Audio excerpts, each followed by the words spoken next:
Let me just try to address this. I've given a lot of talks about this issue, the cycle of sin. And the cycle of even good people. You know, they're praying, they're reciting Quran, they're even doing Umrah, Ibadat. But at the same time, they can't get away from certain evil practices in their alone time.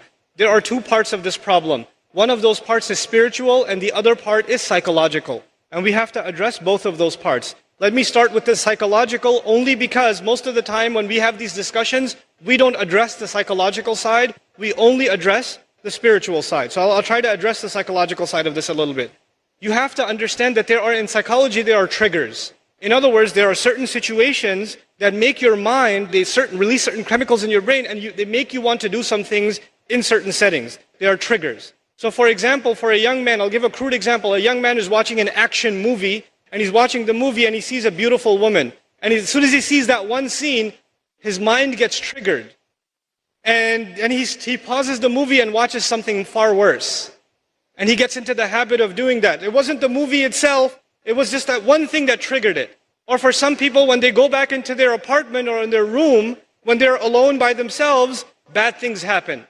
When they're by themselves. And when they're at the masjid, obviously it doesn't happen. When they're with their friends, it doesn't happen. When they're on their own, it happens. So the first bit of advice for everyone here and myself is you have to identify, when does the sin happen? When I'm by myself. Where am I when it happens? What times does it happen? And if you can identify the problem times and the problem places and the problem situations, you have to try to change those situations. If you're a young man and you have a problem with, the kinds of things that are available on the internet and you're looking at those kinds of things, for example, put your laptop, put your mobile device, put it in the kitchen. So that your mother's walking by, your dad's walking by, and the mobile device, don't put it in your room. And parents, put that stuff in a visible place in the house. These screens are destroying our kids. Seriously. Then the other thing, the spiritual side of this problem. It is normal for a human being to make tawbah to Allah and then go back and do the sin again because we are khatta'un. The Rasul of Allah ﷺ described us not as khati'un, but khatta'un. Kullu bani Adam, khatta'un. And khatta' is a sighatul mubalagha. It's called the hyperbolized state. What that means in simple English is the one who repeats mistakes over and over and over again. Like a khabbaz makes bread over and over again.